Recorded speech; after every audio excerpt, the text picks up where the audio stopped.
मुंबई महापौर निवडणूक प्रक्रियेला वेग आल्याच्या नंतर आता महापौर दालन देखील सज्ज झालंय।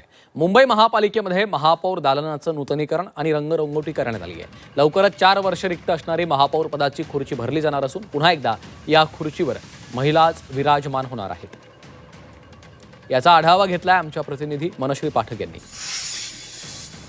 4 वर्ष मुंबई महापालिकेतलं महापौर दालन हे रिकामं असायचं, मात्र आता नव्यानं इथं लगबग सुरू होईल। सध्या मी नूतनीकरण केल्या जाणाऱ्या महापौर दालनाच्या बाहेर आहे। सध्या आपण बघतोय की महापौर दालनाच्या बाहेर सुद्धा आता डागडुजीचं आणि नूतनीकरणाचं काम सुरू आहे।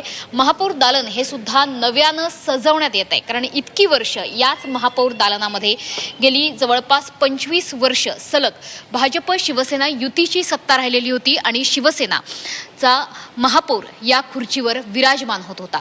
मात्र अनेक वर्षांनंतर पहिल्यांदा आता या ठिकाणी भाजपची सत्ता आहे आणि शक्यता अशीच आहे की भाजपचा महापौर या खुर्चीवर विराजमान होईल। सध्या या महापौर दालनाकडे आपण नजर टाकली तर डागडुजीचं काम तर सुरू आहेच, मात्र नूतनीकरण सुद्धा केलं जातंय, सुशोभीकरण केलं जातंय। गेली 4 वर्ष महापौर पदाची ही खुर्ची रिकामी होती, मात्र आता ती नव्यानं भरली जाईल। यावेळच्या महापालिकेचं वैशिष्ट्य हे असणार आहे की पुन्हा एकदा या महापौर पदाच्या खुर्चीवर विराजमान होते ती म्हणजे महिला।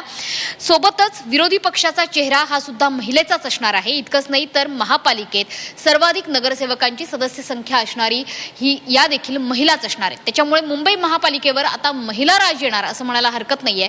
त्यामुळे आता प्रतीक्षा आहे ती म्हणजे महापौर पदाची ही खुर्ची भरली जाण्याची आणि तब्बल 25 वर्षांनंतर शिवसेना उद्धव बाळासाहेब ठाकरे पक्षाचा महापौर या ठिकाणी विराजमान होणार नाही।